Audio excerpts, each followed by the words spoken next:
The royal family and horses is a centuries-old partnership. From the Queen's 60-year obsession with breeding racehorses. If she's got a horse that's first past the post, then she's really leaping for joy. In terms of making money from the sport as an owner, there's a figure bandied around of about 8 million. To the family's devotion to polo that crosses 4 generations.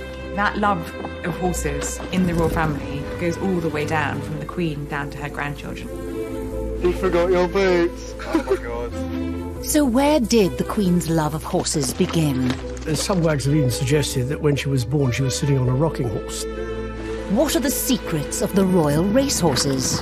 I've had the privilege to ride for Her Majesty. It's hard to explain the level of pride you get when you first wear those colours. And it's going to be a royal victory, I think. What are the royal family's most infamous equine dramas? She was unconscious when I got there. And will horses continue to hold a special place in the hearts of the royals? Particularly William, he will do his ceremonial duties on horseback, just as his grandmother has done.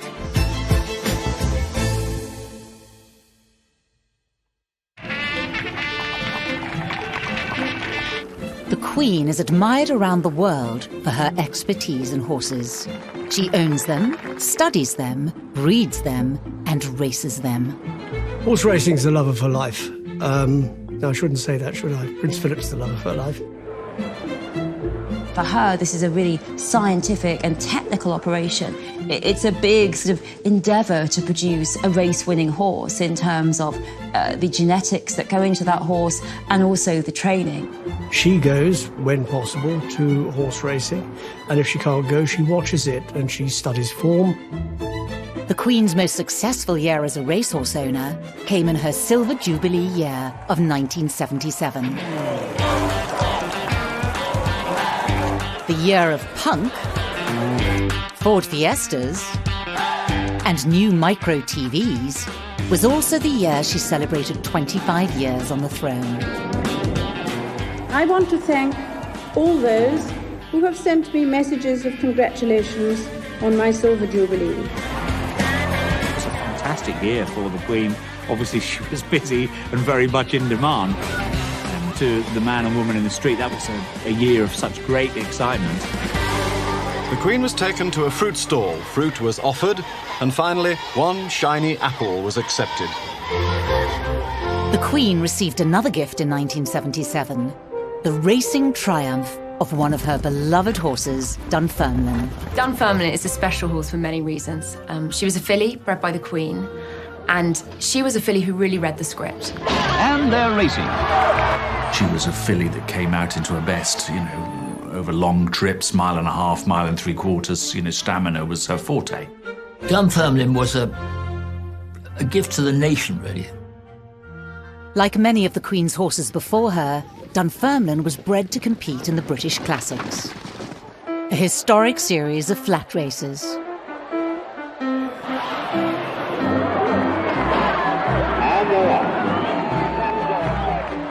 The 5 races take place between April and September. 2 are for fillies, 2 are for colts, and the final race, the St. Leger, is for both. Include Remain the Man, Winstead, Julio Mariner, Camacho. You can only run in either the 2,000 or 1,000 guineas, either the Derby or the Oaks, and the St. Leger. So you've actually got 3 opportunities. On the 4th of June 1977, the Oaks took place at Epsom, and all eyes were on Dunfermline. The Queen's jockey for the big day was Willie Carson. Willie Carson was a real breath of fresh air, and he was a bubbly personality in the saddle. He was a real pushing jockey, and he wanted to win. It was a very, very big day. Dunfermline would be well fancied. She was 6-1, but she wasn't the favourite. The Oaks took place 3 days before the Queen's Silver Jubilee celebrations. As the race got underway, Carson found himself poorly placed. He had to hustle in the race because Dunfermline wasn't the quickest sort of in a stride. Probably not very suited to Epsom either, because very undulating track. On the left is Dunfermline. Pamela Jane now dropping out a bit, and so with a furlong and a half still to go. She managed to hold on by 3/4 of a length, which sounds like a small margin, but at the end of a race like that, it's fairly comfortable. And it's Dunfermline on the near side having a right battle with Freezer Secret. It took a fair time to wear down the others, but she did in the end. On the near side, Willie Carson, Dunfermline. And it's going to be a royal victory, I think. On the near side, Dunfermline. And Dunfermline now going into the lead. And Dunfermline wins the Oak from Breathe the Secret, Vaguely Dead. The sad thing was that because of the Silver Jubilee celebrations, it was on a Saturday, and there was a big event at Windsor, so the Queen couldn't actually be there. But a much-loved figure was there in the Queen's place. The Queen Mother. When Dunfermline won, there would have been such exhilaration, and this would have felt wonderful. I think everyone's very proud to have a winner for the Queen, be it the jockey, the lad who looks after the horse, the trainer, and and everyone who's involved really in the stables, because people are keen to do well for her, and I think are pleased for her that they've managed to get it right and have a winner. When Dunfermline went on to win the St Leger 3 months later at Doncaster, she made history for the Queen. To win 2 classics in 1 year is unbelievable. I mean, it's terrific. It was one of the highest points, if not the highest point, of the whole of the Queen's racing interest. Royal horses like Dunfermline are always ridden by jockeys who wear the Queen's colours.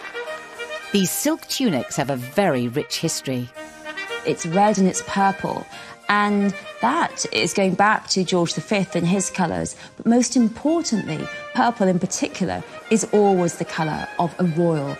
We have to remember that in the Tudor period, people were forbidden from wearing purple if they weren't royal. So I love the fact that the Queen, when her jockeys are on horseback, uses the most ostentatious royal colours. They really make a big statement and say, I am the Queen's horse and I am the Queen's jockey. I've had the privilege to ride for Her Majesty on numerous occasions, which has been a great privilege for me. And in that time, I've had a few winners. It's hard to explain the level of pride you get when you first wear those colours. These are special to the Queen. You can't really get much bigger than that. You really look the part. You can probably feel like you're part of royalty when you're wearing them. More than 1,600 horses owned by the Queen have won races over the last 70 years.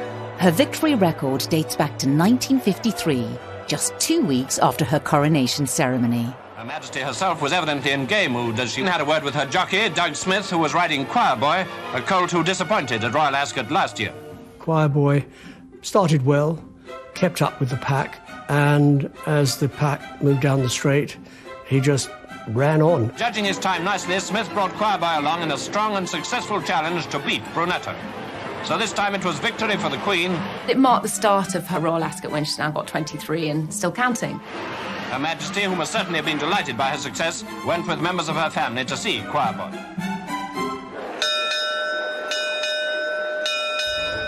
Royal Ascot is the most prestigious event in the racing calendar and one of the oldest. It's held every June with 30 races over 5 days and prizes with a combined total of more than £6 million. I would say Royal Ascot is the pinnacle of flat racing. Everybody wants to be there. It's an intoxicating mix of the very, very best horses taking each other on, all wedded together beautifully with tradition, history. There's something really magical about the Queen arriving at Royal Ascot in her carriage from her castle, and it's sort of in her back garden. It's like we've all been invited to this amazing party. Royal Ascot is always a must for the Queen. She wouldn't miss it for the world. It's where she wants to be every year. Of course, Ascot is all about glamour and hats. Did you get it off the peg, or did you have it specially made for you? I had it specially made for Royal Ascot. And there's always a little bit of extra glamour with the Queen because she is at the very heart of Royal Ascot, so needs to be seen. In 2013, all eyes were on her new horse, a filly called Estimate, who ran in the Gold Cup on Ladies' Day. She had that lovely combination of class and stamina, and that obviously gave her an outstanding chance. The buzz before the Gold Cup that year was fantastic, largely because everybody knew Estimate was there with a really good chance. Could the Queen possibly win the Ascot Gold Cup? Winning this prize would be a massive coup for the Queen, as none of her royal predecessors had achieved it in the history of the Gold Cup. The Queen was wearing her game face. The Queen doesn't do nerves, the Queen doesn't really do apprehension, and she's very pragmatic. If she's got a horse running, she's kind of smiling, and if the horse is near the front, she's smiling even more, and if it's first past the posts, then she's really leaping for joy. In fact, Estimate romped to victory. It's the first time a reigning monarch had won, and that was in 207 years of the race, so it was extremely exciting. She was clearly so overjoyed. That smile, I'll never ever forget that smile. If she were to tell me it was the happiest day of her life, you would believe her. The victorious Estimate is now 10 years old, living in happy retirement at Sandringham. And the Queen has never forgotten her achievement. The Queen wanted to commemorate this very special event. So now, an enormous sculpture of Estimate is right at the front entrance of Sandringham. So it is the first thing everyone sees when they go to visit the Queen. I think that tells you what that race meant to her and what that horse means to her. In spite of these successes, the Queen has one unfulfilled racing ambition. Victory for one of her horses at an event where success has eluded her. Oh, tantalisingly, the Derby is the one gap on the Queen's CV. She's won all the other British classics, and she's come so close. The Queen has never won the Epsom Derby, and there is no doubt that she would dearly love to add that string to her bow. She's made no secret of the fact that she would dearly love to win the Epsom Derby. The closest the Queen came to a Derby victory was in 1953, with her horse, Oriole. Oriole seemed to be in a state of great excitement, but then who wasn't? And he wasn't favourite, but he was sort of third or fourth favourite, and he finished second. But the finish was all Pincer, who went on to pass the post 4 lengths ahead of the Queen's Oriole and alone in the picture. Landisser was obviously most excited, even if victory had eluded her. Oriole would have been one of the Queen's best colts, probably one of the best colts she's ever had. And then he actually went on to become a champion sire in the 60s as well, so he had great longevity as a flag bearer for the Queen. For the time being, the Queen is still racing and breeding her thoroughbreds. She has 38 horses racing this year. The only person who knows how many horses the Queen has is the Queen, her racing manager, and her trainer. Nobody else knows. The leader is Rosa. Still pressing, though, is colouring in second place. Her Majesty's got 2 real standout horses at the moment. She's got a horse called Sextant, who could be a really interesting stayer of the future. And Estimate, the Gold Cup winner, is a mum herself now. And this year, one of her sons, a horse called Calculation, has won 3 races. And there's some of her horses that, you know, might only win once. I'm thinking of a horse called Equal Sum. She's still in training. I'm riding Equal Sum for Her Majesty in a fillies handicap, and she's done ever so well. I had the privilege of riding her last year in Wolverhampton, which she won, and hopefully today she can take another step forward. So the Queen's runner Equal Sum on the rail. The Queen is said to have made around £8 million in prize money from horse races since the 1980s. Then Mark's Hope, and those 3 were clear of Equal Sum. There are various figures bandied around about how much she's earned from racing, but to breed a horse, to get a horse to the track, train it every week, deal with its injuries, the vet, the farrier. There's a saying in racing that if you want to make a small fortune, start with a big one. When the official result of the 2:45 was announced, the Queen couldn't contain her delight. Those who know the Queen say that money isn't everything. It's all about a passion that she's enjoyed for 9 decades. You have the 3 really different types of horse. You have the race horses, you have the horse that will take the Queen on a ride, and then you have the household cavalry. But in 1981, the Queen's mastery of her horses was put to the ultimate test, and her life placed in danger by a gunman during trooping the colour. A man came out and fired some blanks at the pair, and the horse obviously spooked.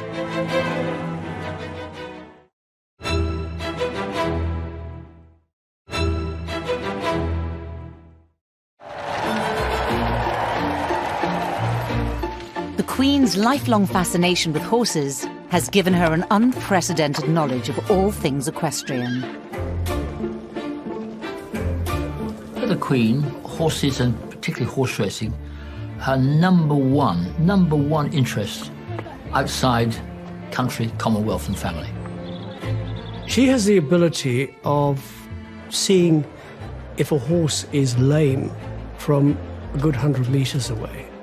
That is how knowledgeable she is about horses. If you talk to any trainers or other owners, they will say the Queen is as knowledgeable as any racehorse owner out there.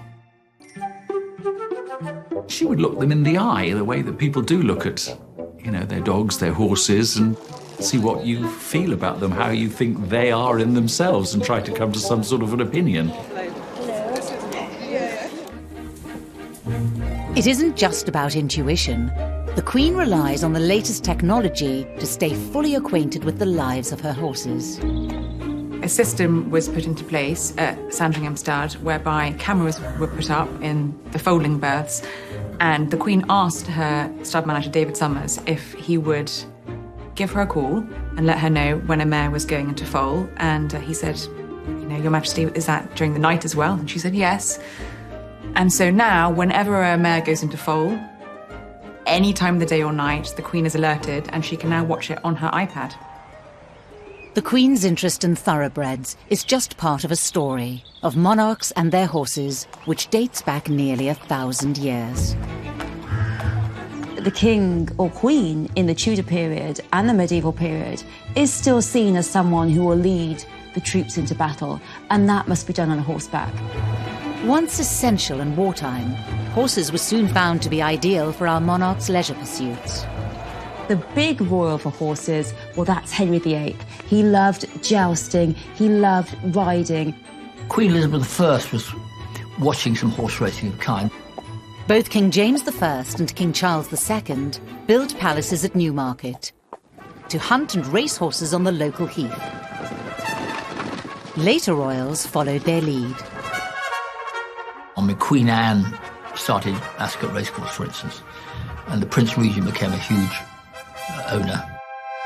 During the 19th century, Queen Victoria enjoyed riding for exercise. But it was not until 1910 that the royal family renewed their love of all things equestrian.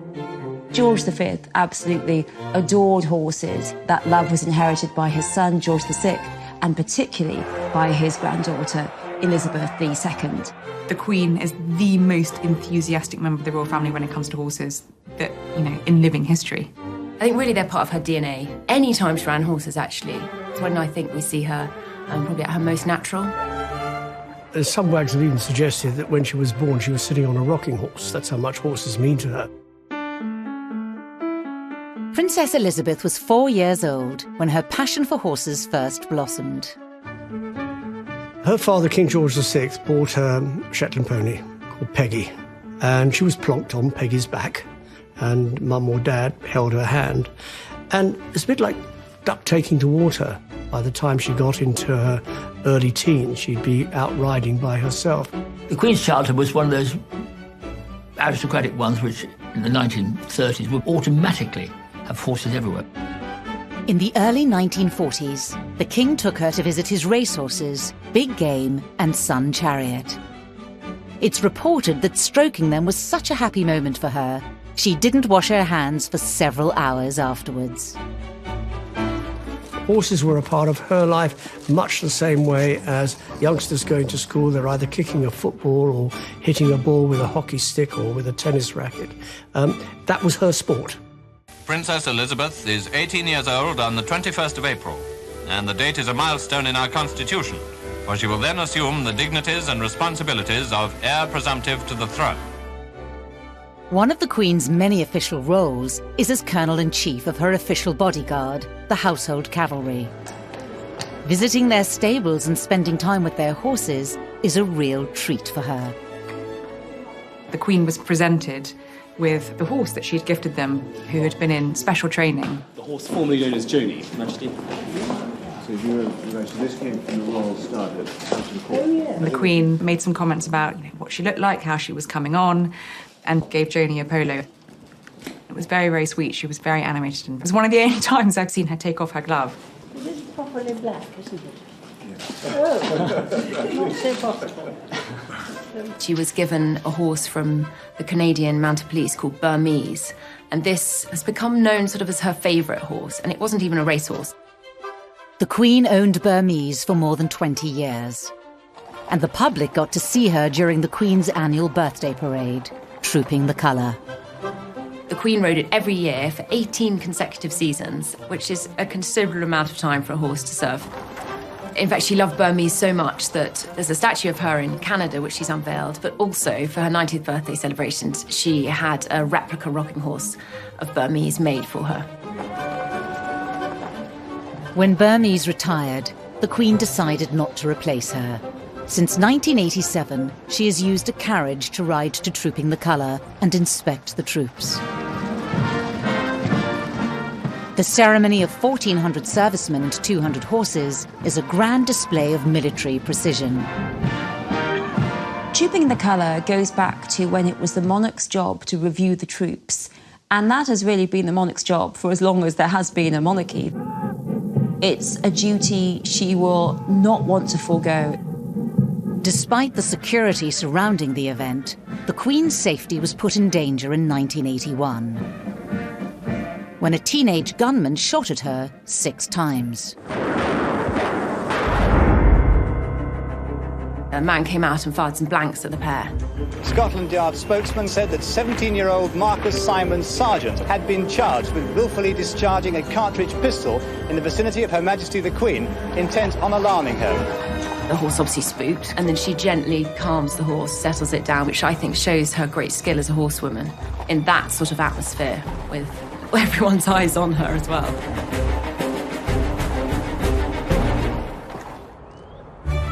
Although the Queen no longer rides in public, she still does so at Windsor, Sandringham and Balmoral whenever she can. Still doesn't wear a hard hat, still wears a scarf, has never worn a hard hat all her life, and at 93 she's not about to start. The Queen may have avoided injury in her 9 decades on horseback, but later generations of sporting royals have not been so lucky. When Prince Charles was thrown from his horse, it was a major fall, major break. The media were whipped into a frenzy. The buzz was going around that he'd be disabled, he'd never be able to play polo again, he wouldn't be able to salute or anything like that.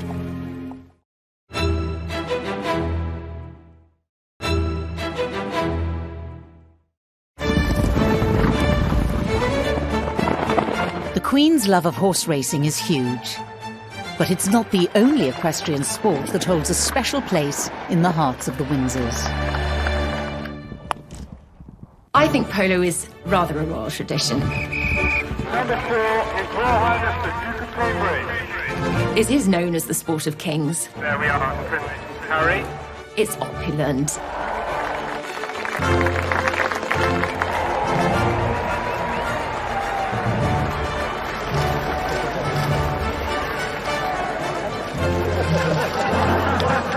It's a very intricate sport in that you've got to have good polo ponies.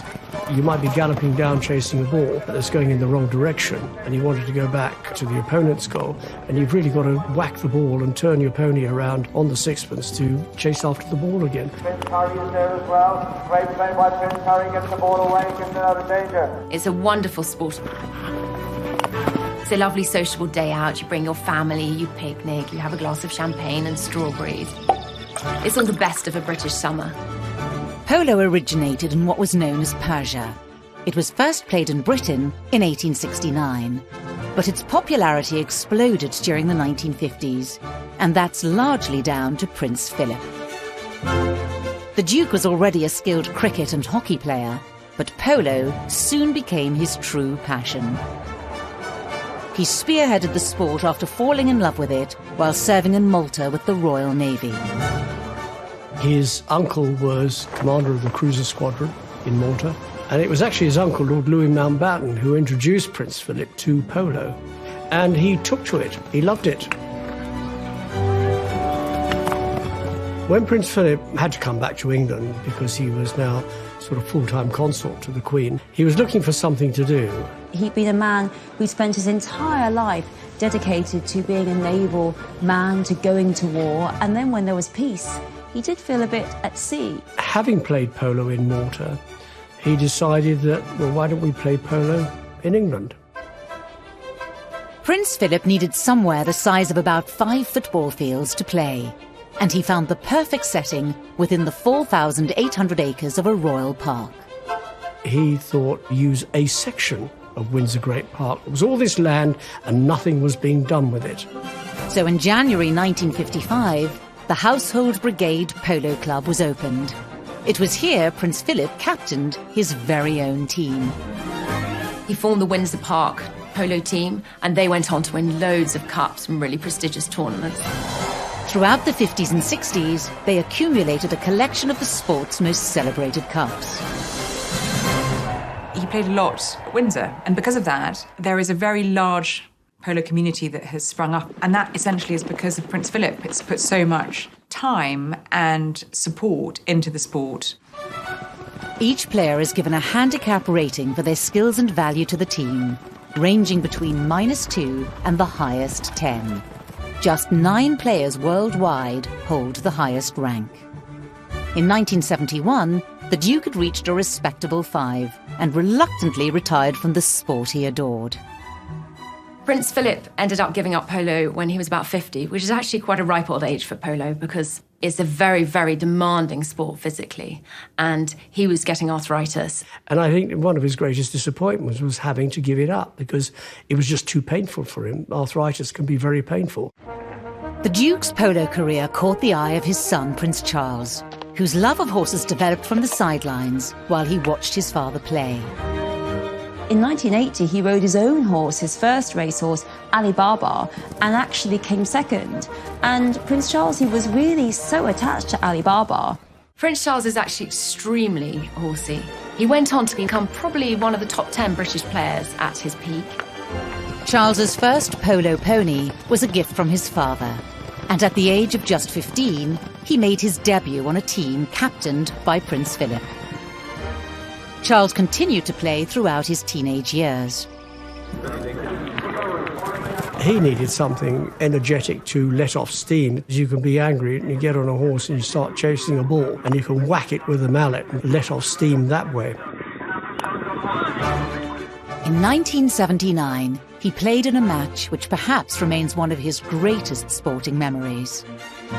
He scored all 4 of the Royal Navy's goals and received the Rundle Cup from his great-uncle, Lord Louis Mountbatten. This poignant picture documents one of the final moments Charles would spend with his beloved uncle. Just weeks later, he was killed by an IRA bomb.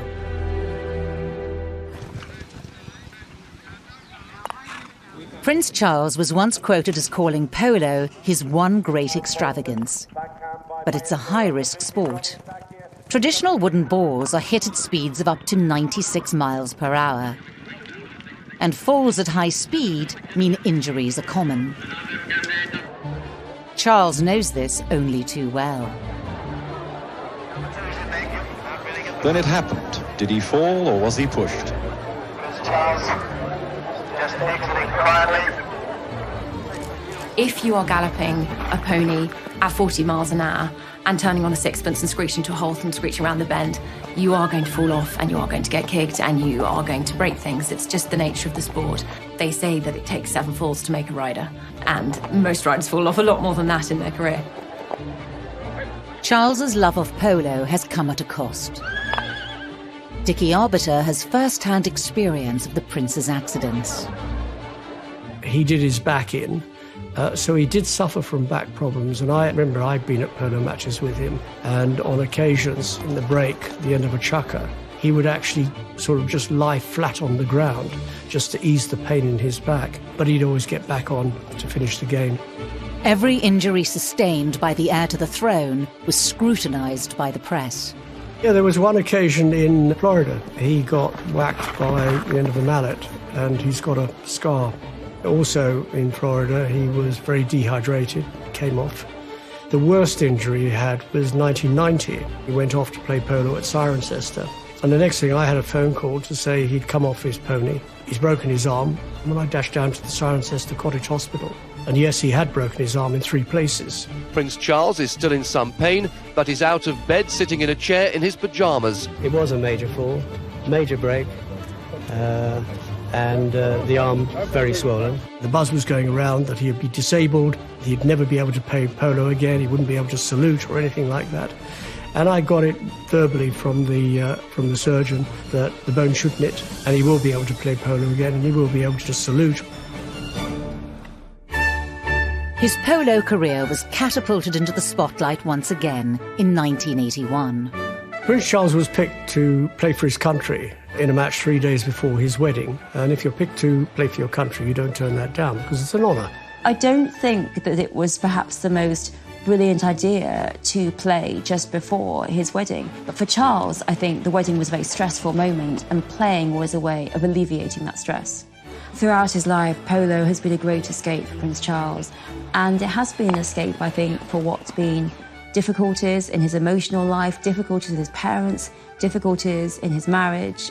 Polo was one of the few places where he felt he could be ordinary and where he felt he could be free. In 2015, 3 days after his 67th birthday, Clarence House released a statement announcing Charles's retirement from polo. A spokesman told the press he decided to bow out gracefully, but regretfully. It was a wise decision to actually give up. And there are some who say he should have given up earlier, but your body tells you when it's time. You don't necessarily listen to what other people say. He then had a series of injuries, and I think thought it might be best to retire before he broke every bone in his body. It comes as no surprise that Charles's sons grew up so captivated by horses and ponies. They had Shetland ponies called Smokey and Trigger, and Harry was put on when he was really very small. He got put on the horse and he cried when he got taken off. Harry really loved horses, and I really think they appeal to Harry's desire for freedom and speed, and sometimes to be a little bit reckless. Still going forward. Oh, come on! Just like their father and grandfather, the princes started moving in polo circles from a young age. They would go to Guards Polo Club or wherever their dad was playing, and they would grab hold of a spare mallet and play something akin to croquet. And eventually they took to riding horses. Prince William comes forward. Can he get control? He's over on the far side. Can he go all the way? Prince William gets the big kid into the opposition half. They're obviously both very talented at polo. I think Prince William is more exceptional for being a left-handed player and playing a right-handed sport, because it's not for left-handers. Prince Harry in particular, he did think that he wanted to be a professional polo player, but Prince Charles said to him that princes can't really do that kind of thing. They have to do charity work and representation.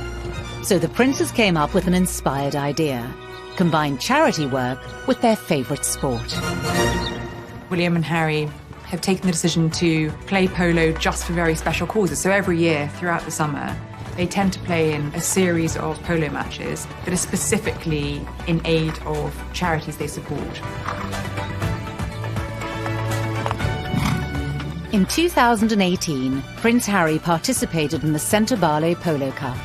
The event raised over £1 million for children affected by HIV in Africa. Prince Harry and Prince William have raised over 10 million for charity through their polo tournaments. Polo events are an open arena where the public get a rare glimpse into the playful nature of the royals. Harry is polishing his boots. William has forgotten his. I've got my polo boots. You're an idiot. Polo boots on my car. Get this on camera. You forgot your boots. Oh my god, that's another classic. Yeah, borrow my ones. Should fit. It's just about the stupidest thing, okay, though.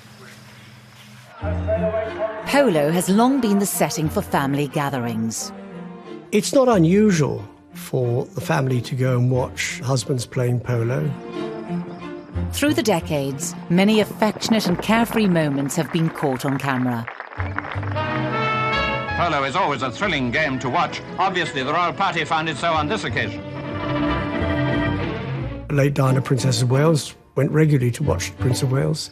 And I'm really pleased to be able to bring my wife on this occasion so that she can loyally watch her husband make a fool of himself. Duchess of Cambridge is keen on polo, and she feels that it's good for the children to run around, have a bit of fresh air. Duchess of Sussex will go along and watch Harry because she's in love with her husband and she wants to watch her husband playing polo. What better reason? I heard Barack Obama has given Prince George a polo medal, so he obviously knows the significance of polo for the family. Whatever their age, the royals are lovers of all equine sports.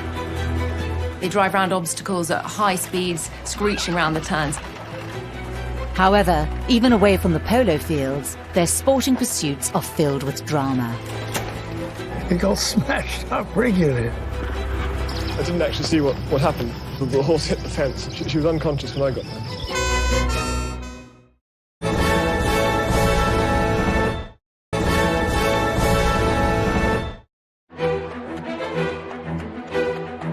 The Queen and her family's love of horses spans a lifetime. Horses are just in the DNA of the royal family. After retiring from polo in 1971, Prince Philip kept his long-standing passion for horses alive by taking up the oldest equestrian style of racing, competitive carriage driving. Prince Philip, who was second last weekend at the Hopetoun Horse Driving Trials in Scotland. Winner first time out this season at the Brighton Horse Driving Trials. What precisely are the judges looking for? In a sense, the accuracy of the driving, which it sounds relatively easy, but in fact, when you try and do it, it drives you up the wall. Really, before Prince Philip, carriage driving was seen as something, as a historical anachronism, an oddity. And then Prince Philip really transformed it into a sport.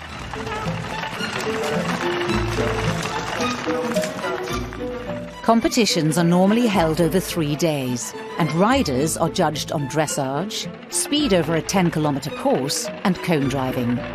It doesn't come cheap. The full kit can cost around £35,000. Prince Philip got his from the Royal Mews. I suddenly thought, well, we've got horses and carriages and grooms. I said, well, why don't I have a go? So I borrowed 4 horses and practiced, and I thought, well, why not? The things that did find difficult were the horses. Horses were used to walking the streets of London, not treading the paths of Windsor Great Park or going through water. But Prince Philip coaxed them, usually with sugar lumps. But he developed a passion for carriage driving, so much so that he got together with a group from the FEI, the International Equestrian Federation, to write the rule book, Carriage Driving. The Duke was the driving force behind the development of the sport. Despite its often hazardous nature, popularity started to soar. This isn't horse and cart stuff. They drive around obstacles at high speeds, screeching around the turns. It's very, very active. It's very competitive and fast-paced. Carriages can cost several £1,000s, but he opted for one already in the royal stables, the Balmoral dog cart. But the constant battering on rough terrain to this antique structure meant it had to be rebuilt yearly. It got smashed up regularly. I don't think that would have unnerved him unduly. He played polo, after all, which is a much higher risk sport. He flew aeroplanes. I think he enjoyed the fast-paced, exciting sports, and that's probably what drew him to it in the first place. 1, go! Stop!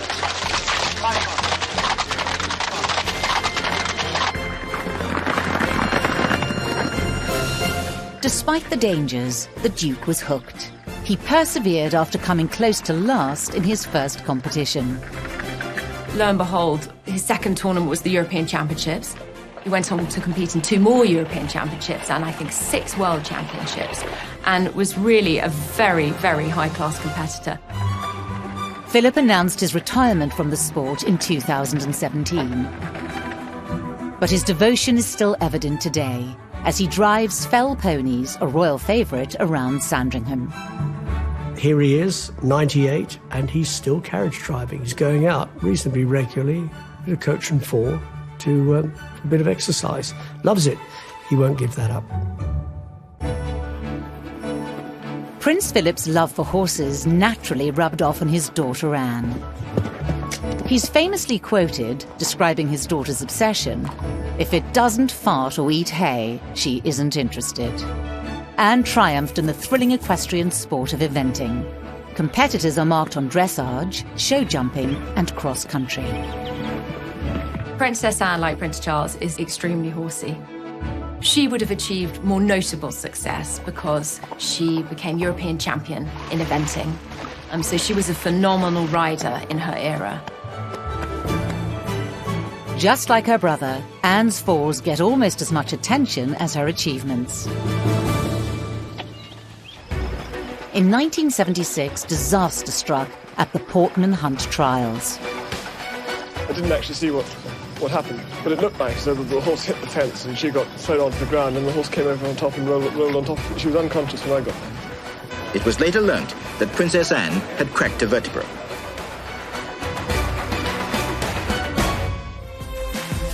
Anne bounced back fast. Later that year, she took part in the Montreal Olympic Games on the Queen's horse, Goodwill. Her career has inspired a generation of new equestrian stars, including her daughter Zara. Zara Tindall, with her parents, had no option other than to be a phenomenal rider. Her father, Captain Mark Phillips, was one of the best riders of his generation, and he's also a renowned coach. Zara has spoken about the fact that she talks to the Queen about horses all the time. That is a passion she shares with her grandmother. It was inevitable she would follow in the footsteps of her mother. After studying physiotherapy, she couldn't ignore her equestrian talents. In 2005, Zara competed at the European Eventing Championships at Blenheim with her trusty chestnut gelding, Toy Town. Martha Terry watched in awe. And she had to go out and ride the round of her life. And the rain was coming down in stair rods. At just 24 years old, Zara was crowned individual European champion. And the following year, she became world champion. So she showed she's not just a one-hit wonder. In 2011, Toy Town retired from competitions, and Zara teamed up with a new horse, High Kingdom, affectionately known as Trev. And in 2012, they competed in the biggest event of her life, the London Olympics. So the London Olympics would have meant a lot. It's on home ground. That was incredible to see homegrown talent, but also a member of the royal family competing here, and the British public were very excited about that.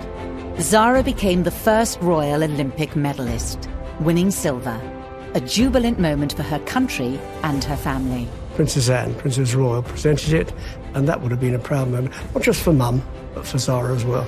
She's absolutely a top rider in her own right, but she definitely has the genes for it.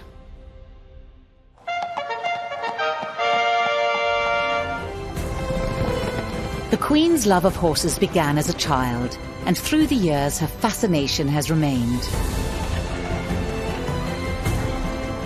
Today it's very clear the Queen's passion and her family's are as strong as ever. It's an important part of royal life and an important part of royal pleasure that you can ride your horses. They've kept alive centuries of historical links and love between royalty and this awe-inspiring animal. The horse plays a big role in the life of the royal family. And I believe it will continue to do so. Oh, how's that?